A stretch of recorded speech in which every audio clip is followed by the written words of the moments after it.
Okay, so why does your brain absolutely refuse to shut down when you want it to, but then violently forces you to power off when you actually need to stay awake? Welcome to The Explainer. Today, we are unlocking the fascinating brain science behind our most bizarre sleep behaviors, why we don't sleep when we really should, and what's actually happening inside your head every single night. Seriously, ask yourself this. Have you ever revenge scrolled on social media until like 2 a.m.? You're completely down to your bones exhausted. Your eyes are literally burning, but you just cannot put the phone down. Or what about the exact opposite? Ever felt your eyelids get impossibly heavy and you basically fall asleep right in the middle of a meeting just because you're bored? It's like a physical crash you just can't fight off. Well, if you've lived through these weird, contradictory experiences, I promise you, you are not alone, and more importantly, there are very clear biological answers for why this happens. So let's dive right into this. Section 1, the sleep resistance mystery. It's basically a chemical tug-of-war happening in your head every night. Think of this as an epic battle between two heavyweight neurochemicals, adenosine and dopamine. All day long, adenosine builds up in your body. It's kind of like a biological hourglass. As the sand piles up at the bottom, it creates what scientists call sleep pressure. It's your brain shouting, "Hey, time to crash." But here is the problem. Enter dopamine. When you get immediate gratification, like scrolling on your phone, your brain gets flooded with dopamine. And this dopamine-driven motivation to stay awake completely overpowers the adenosine. Your brain basically ignores the time-to-sleep signal because it's way too busy chasing that next hit of reward.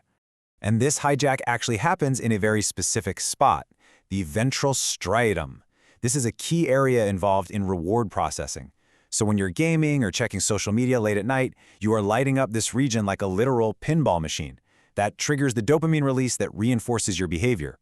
So you aren't just lacking discipline, right? You're fighting a heavily reinforced neurobiological pathway that values the immediate reward of a funny video way more than the future benefits of a good night's rest. Moving on to Section 2, tired, sleepy, or burned out. Let's clarify the biological difference between just feeling totally drained and actually being sleepy. To get why we can't sleep when we're stressed, we really have to look at the natural baseline that's supposed to happen. Falling asleep requires two things to line up perfectly. First, the homeostatic drive for sleep, that adenosine pressure we just talked about, has to be high. Second, the circadian drive for alertness has to drop. So at night, alertness goes down, sleep drive is high, and boom, we naturally drift off. But what wrecks this perfect biological handoff? You guessed it, stress. Specifically chronic stress, which traps us in this vicious doom loop. Here's how it goes down. First, stress triggers the release of cortisol, which completely messes with your sleep regulation centers. This leads to the dysregulation of your HPA axis, the hypothalamus-pituitary-adrenal axis. Because of this, your sleep quality absolutely tanks. But here's the really nasty part. That bad sleep depletes your mental energy, which causes your psychological coping capacity to shrink. Because you can't cope as well, your burnout worsens, which triggers more cortisol, which ruins your sleep even more. Burnout and sleep impairment literally sustain each other biologically. Which brings us to Section 3, why you lose emotional control. Let's look at the actual neurobiology of our sleep-deprived crankiness. If you've ever totally snapped at a coworker or cried over spilled milk after a terrible night of sleep, well, meet the culprit, your amygdala. It's the brain's emotional center. Neuroimaging shows us a fascinating and honestly slightly terrifying fact. In sleep-deprived people, the amygdala becomes wildly hyperactive. It gets exceptionally sensitive to negative stimuli. Basically, without sleep, your amygdala acts like a totally oversensitive car alarm that goes off at the slightest breeze. Now, normally we have a system to shut that alarm off, right? That's your prefrontal cortex. It's responsible for executive functions, decision-making, and emotional regulation. Think of it as the brakes for your amygdala. But brain scans show that when we don't sleep, activity in this prefrontal cortex drops.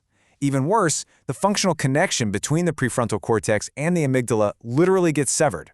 Lack of sleep physically disconnects your emotional brakes. So you end up with this entirely disrupted equilibrium.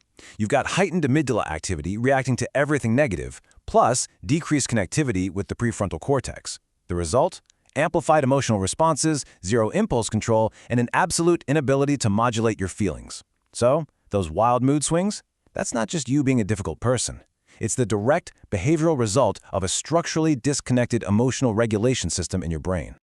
All right, Section 4, the boredom sleep phenomenon. We know why you stay awake when you shouldn't, but why on earth do we pass out when we don't want to? Well, get ready for a pretty mind-blowing discovery involving a region called the nucleus accumbens.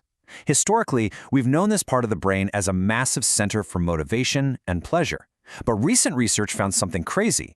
This exact same motivation center has an unbelievably strong ability to induce sleep. In fact, it produces a sleep that is biologically indistinguishable from natural, deep, slow-wave sleep. This is exactly why you practically pass out during a boring meeting. It all comes down to specific receptors in the nucleus accumbens called A2A adenosine receptors. When you're engaged and motivated, this system keeps you sharp. But take away those motivating stimuli, like when you're excruciatingly bored, and this region essentially flips a kill switch. A lack of engagement literally forces your brain to power down and trigger slow-wave sleep. You aren't just tired. Your motivation center has chemically decided to put you to bed. And this is a massive deal for the neurodivergent community. Dr. Marian Sigurdsson points out that when a student suddenly crashes to the floor in class, it's often a case of what's called theta wave intrusion. This intrusive sleep is highly common in people with ADHD. When someone with ADHD loses interest in a task, their nervous system can disengage so abruptly that there's a sudden, massive influx of theta brainwaves.